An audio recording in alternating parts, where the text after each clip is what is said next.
for. So that's how we struggled until we finished. And of course, when I finished, I think from my former primary school headmaster called Mr. Situma, he advised me to go to Kenya Power Lighting Training School because I could secure employment pretty much very faster, so that now I can come back and take care of my other siblings. So was that through scholarship? Not through a scholarship, but we were the pioneer electrical technicians, and of course the company, that school was building capacity for the company. Oh, okay. So I mean, we were then employed automatically. And of course, at the Kenya Power Lighting Training School, I was the chairman of the students' union. So I had built a very good relationship with the administrators of the company. Even though at times when we were beginning, by then the manager for human resources in the administration was currently Dr. Ben Chumo. And then there was an uprising in school. The minister was Chilo Ayako, and I think we chased the principal from the school. Dr. Ben Chumo came to try to assist, and it was all chaos, it was all terrible. And from that time now, we began to sit down with the senior management of Kenya Power Lighting Company to stabilize the school. And I think that is when they realized that I was very knowledgeable and very objective. So getting employment after my studies was very easy at that time. So was it an opportunity that you just grabbed, oh, I can go somewhere else? Or it was actually a dream job that you decided, let me pursue this line? It was actually my dream job because I had a cousin who was an electrical engineer at Zoya Sugar. Oh, okay. So, and he was among the very first people from our family to buy a car. So I grew up knowing that electrical engineering is a white collar job, and it's very lucrative in terms of when we are looking for, of course, we are all driven by revenue, by resources to be able to pick up the remains of our family and take them forward. So that is how my education background was like. What about joining military? Was it like one of the things that you also admired too? I did not admire to join military, but then when I was at Kenya Power Lighting Company, I was on the terms were not permanent and pensionable. Oh, okay. I was initially on 3 months renewable terms. Later on, when I was confirmed as a revenue protection technician, they moved me from 3 months contract to a 1 year contract. And of course now I wanted to be a general. So when I wanted to be a general, and because I liked power, the salutes, so I joined the military. And when I joined the military as a tradesman. Yeah. So when I, of course, in the electrical, like avionics technician. So I was deployed at Moi Air Base after the basic military training. Then later on, I went to Laikipia Air Base, where my boss was the recent immediate chief of the general staff, the late General Ogola. Who was my boss at Laikipia Air Base. And then the overall Air Force commander by then was General Karangi.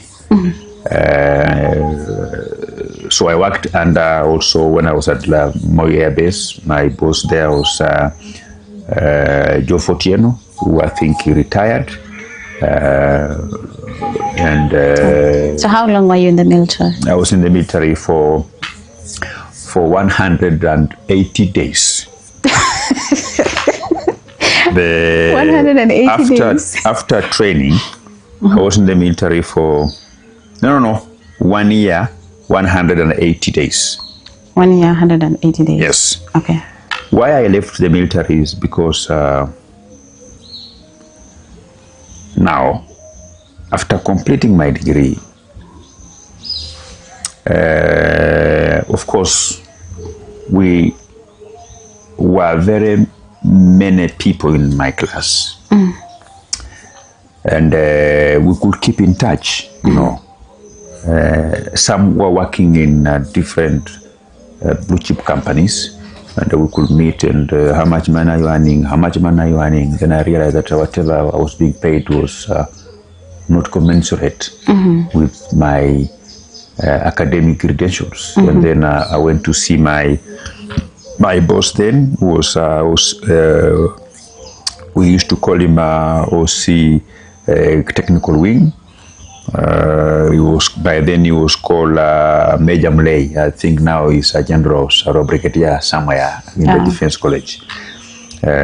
He's my fellow professional engineer. He's a mechanical engineer. So I went to see him, whether I could be promoted.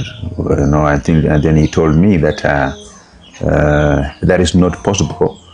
That my civilian education could only allow me to jump to the next rank very fast, but after I've jumped to the next rank, the system locks.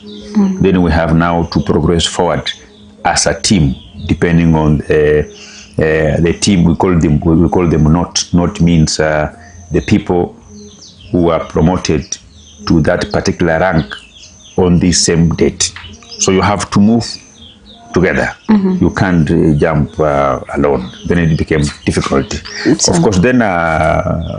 so whatever is being alleged out there that you were sacked, you moved from... No, I will explain you how it happened. Okay. And then later on, what I did is that I began to apply for jobs. By then, there was...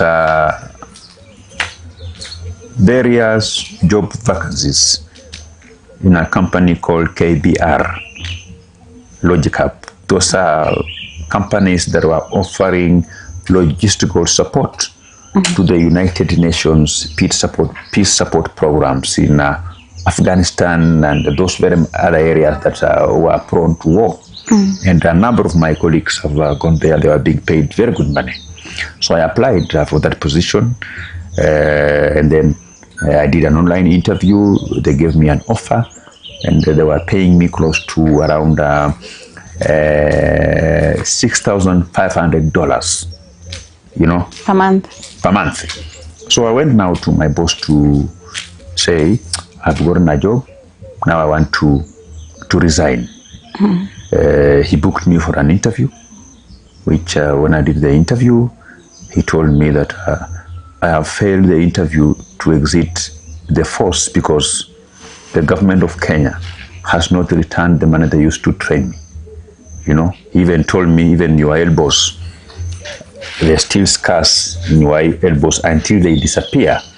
That is when it will be assumed that the government of Kenya had returned all their money. When you are undergoing a military training, very rigorous training, you bruise your because you crawl, you bruise your elbows, you need to repay that. So they said I have not the government has not recouped back the money that they used to train.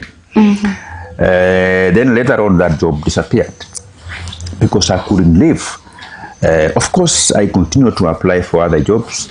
I got a job also with Kenya Airways as an aircraft technician. Again, I went back to say that now, please, I want to leave. To exit. They could not let me to exit. That job disappeared. I got another one with Shell in Australia, in Queensland, which was also very lucrative. Then I went back to my boss. He told me I can't leave. This time around, I told him when I'm leaving tomorrow, I will not come. So I left the next day. I went to process my travel documents.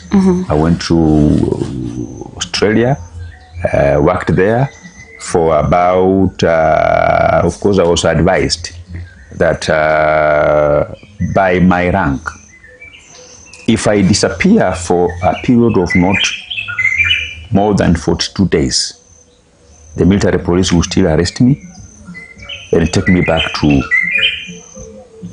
the base to continue working, of course, through a small disciplinary procedure. So at that time, what was your rank? At that time, my rank was senior private. Okay. So when I went there, when I was told as such that when I get there, they will take me through some small procedure, which could mean even stripping me of rank and take me back to wherever. But I will still again continue working there. But if I disappear for a period of more than maybe 60 days, 70 days, then they will treat me as a deserter. Then that means that if I come back, considering that I had not served for more than 2 years, it is assumed that I still do not understand the Armed Forces Act and the Military Act. So I am exempted of those very harsh disciplinary mechanisms that includes court-martial, those kind of things. And that is how now, when I went back now, I cleared, I was discharged, I cleared with them, and I left. The reason why many people want to have a honorable discharge from the military is because the trainings that you undertake when you are in the military, they don't give you a certificate. And if you are a pilot, they don't give you a certificate. They don't give you nothing, they don't give you anything. But when you are being discharged, they will give you a discharge book, a green book or a red book, depending on your rank. They will write all your trainings there. Then, of course, there's a place where they write your suitability. So meaning that if you only rely on the military training, then whatever you look for, solicit for employment, for you to confirm that you have skills in these particular areas, you have to give them your discharge book. And there is that area where they put your recommendations, and they are very brutal. They will say you are not fit to hold any of those kind of things. But with me, it was different because I had my civilian education. So whatever employment I was going through was civilian education. And I think